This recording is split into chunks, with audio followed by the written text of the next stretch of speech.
welcome back to the Boomer SuperCoach YouTube channel. In today's video, we will be going through the Geelong Cats list for the SuperCoach 2026. Who's relevant, who's not, and all that other good stuff. Yeah, so the obviously the main man, Bailey Smith last year, who was just as a forward, came in and dominated really, which is pretty good. But yeah, this year maybe different story, but we'll get to that. But like we always do, look at the fixtures, and unfortunately they play opening round, which again is just so annoying because they're a team that just like in all honesty, they're not entirely relevant in my opinion, but it's just opening rounds are always annoying.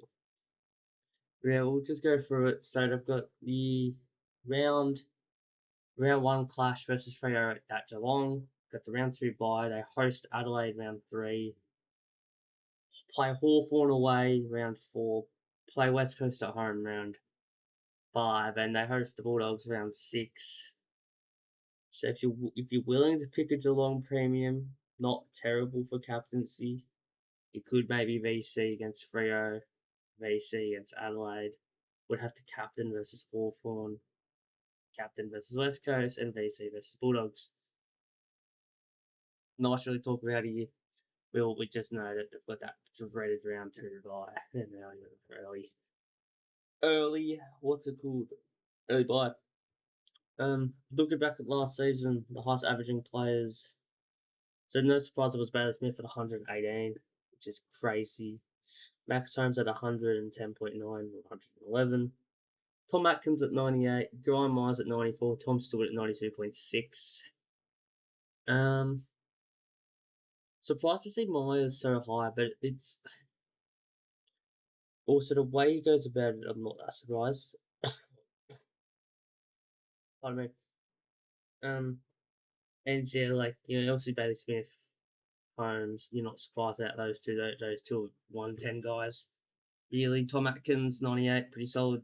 And then obviously Tom Stewart, who let a lot of people down last year. Not me, though. No, he let a lot of people down season. So, yeah, interestingly, this sort of falls off like Jezza, Manor, and Jack Guthrie. And Dangerfield. Rookies. I'm not interested really in any single one of their rookies. I don't look at any of these rookies and I go, oh yeah. I would stay Stevens, but I don't think he gets a game. Same thing with Jai Clark, I'm not really interested in regardless. Wiltshire, no. The only one maybe I would consider would be a Mitchell Edwards. And purely has to get that number 1 rock roll, but I don't see that. So I'm not going near it, and that's it. Hunter Holmes, I don't think plays. Nicholas O'Driscoll, Caton Modified Forbes, Jesse Miller, no, nothing really that's interesting, mate. So we'll kick on straight onto the CBAs then. So this might be actually a quicker one than what I first thought. Or Geelong Cats, Senates. So Tom Atkins, Bailey Smith, Max Holmes. 71% for Tom Atkins, not really that surprised. 70% for Bailey Smith, not really that surprised. And 66% for Max Holmes, not really that surprised. You can sort of just see how dominant they are. Like Stevens only played the 2 games. OC Mullen didn't play a lot of midfield minutes, and when he did, a lot of it was because he was tagging. Like I want to say that would have been against Nick Dacos, probably Zach Butters, maybe Bond, Merritt. Like a lot of it's tagging. Mitchell never didn't play enough games to really count. Blitzard, a lot of it's rucking, and Dangerfield. Early on he did, but not much after. Guy Myers had a nice little patch here. It'll be interesting to see how James Warple affects the centre bounce mix, though, because was got decent numbers at Hawthorn. Um, you would expect you you would expect it to be Atkins, Smith, Holmes, and Warple, with Mullen rolling in there for a tagging role. And you probably see Dangerfield and Myers chip in there too. It will be interesting to see how it goes, but yeah, Warple probably takes a little bit off all three of them. Warple probably gets to about 40%, 40 to 55 ish%, which is pretty good still. But yeah, it's Atkins, Baz, Holmes, and that's it. No one else really stands out. Like, you look at like a Jai Clark. When he played, he didn't even get much CBAs. Maybe George Stevens does. Not sure. But I wouldn't back into Mullen or anything like that. Take a look at the kick-ins now. To Geelong.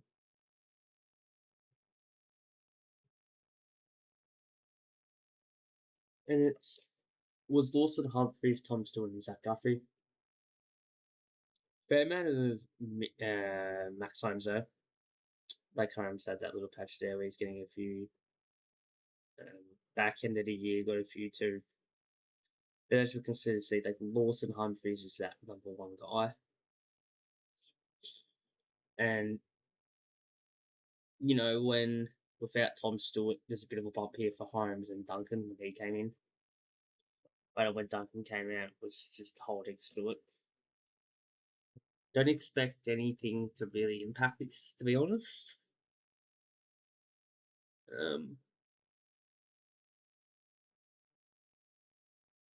I don't expect much to change, really. Like, Wilson Humphries is great by foot. Um, Tom Stewart, more of that interceptor type. Probably a bit like Nick Foston. Probably going to get his kick out to be more of an interceptor. And Zach Guthrie, I'm not surprised.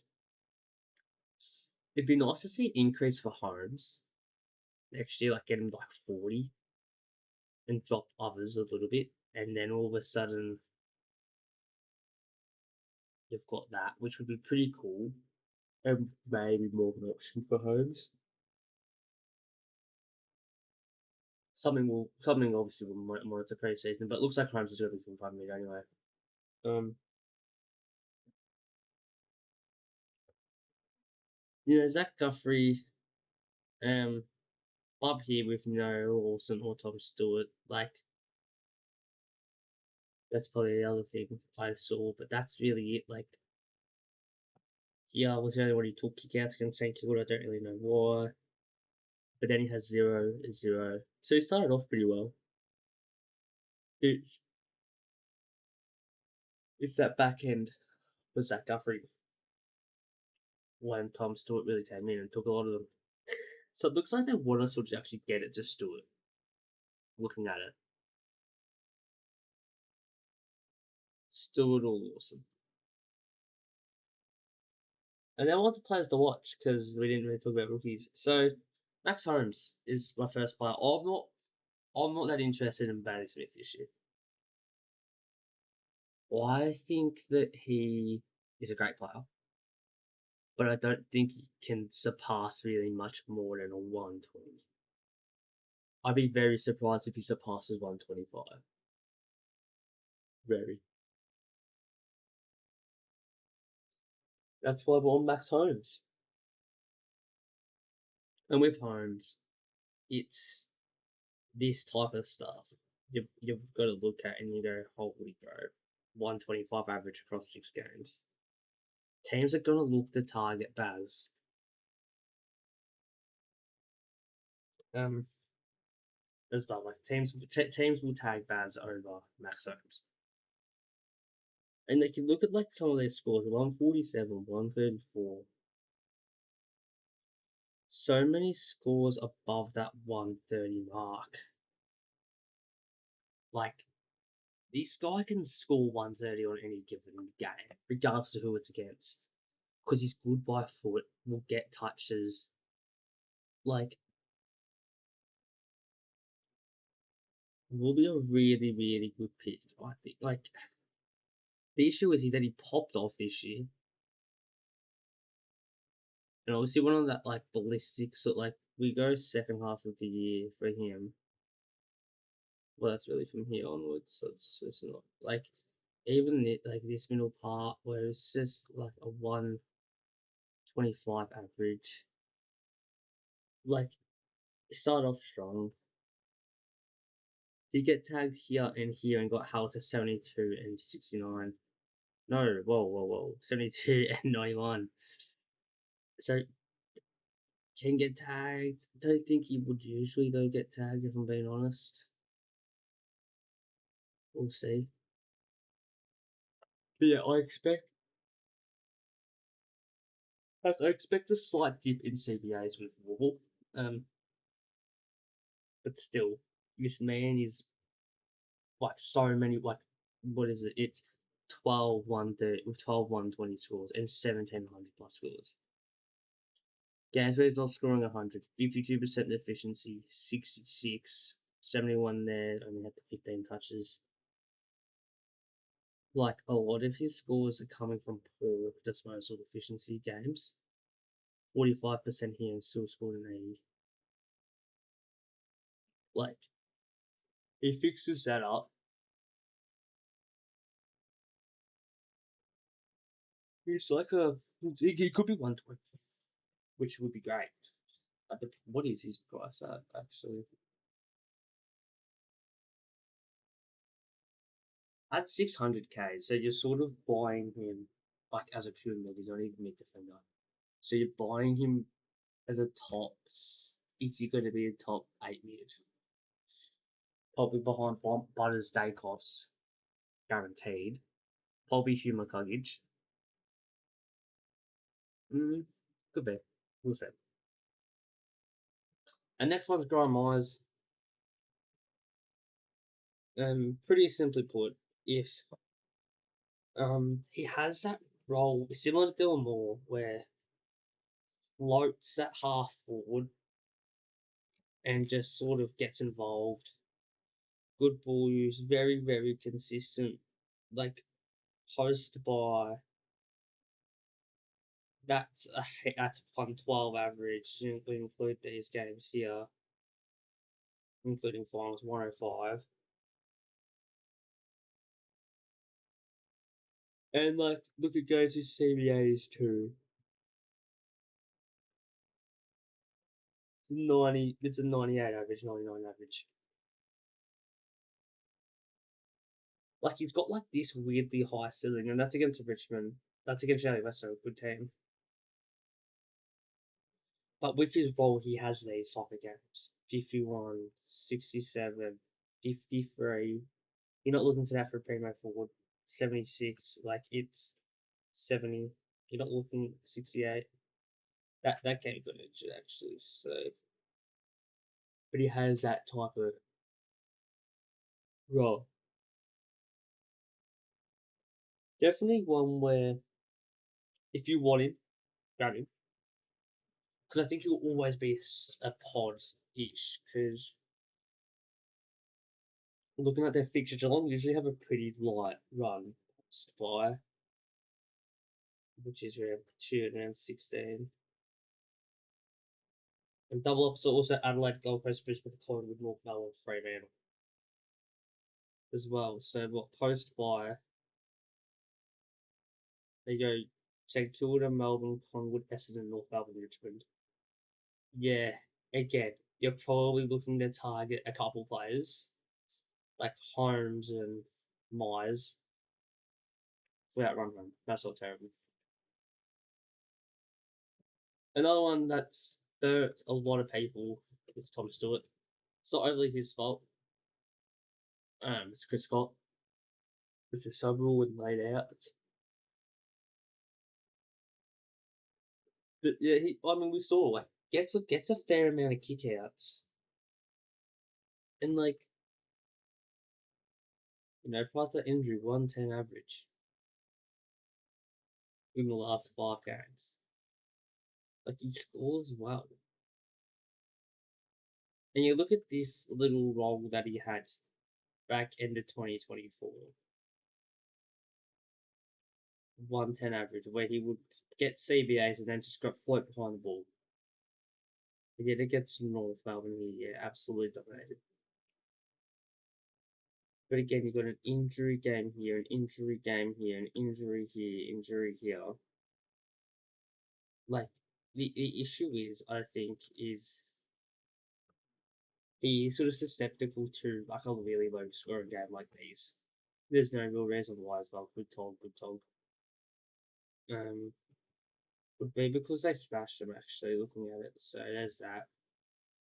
So maybe you can get around that. 64 here against Hawthorn. I don't think they smashed them. It's a close game. Maybe gets a couple more CBAs. Maybe. If so, I think you can have a look. If you don't think he gets any CBAs, no, that is burn a lot of people. Top end for like 500k, so you're buying him. You're sort of hoping he's a keeper. Um, Second last guy, James Warple is one I want to watch out for here. This is a guy that at Hawthorn sort of fell off this year a little bit. Um, as we can see, peaked at like peaked at 97, went to 88, fell off, came back, did all right for 90 and 84, and it just fell off again. And it's I don't know why he just did, which isn't ideal. But new club, fresh start. You know, he's getting probably 55 to 60% CBAs. But then again, like, what are they like? I got injured there, but like, this is look at these type of scores here from this top, like, yuck. But he is at a new club, and I think we can't ignore that. What year? 2020, 2019. Jeez. Like, look at 2019. It is a lot. A lot of it is back ended actually.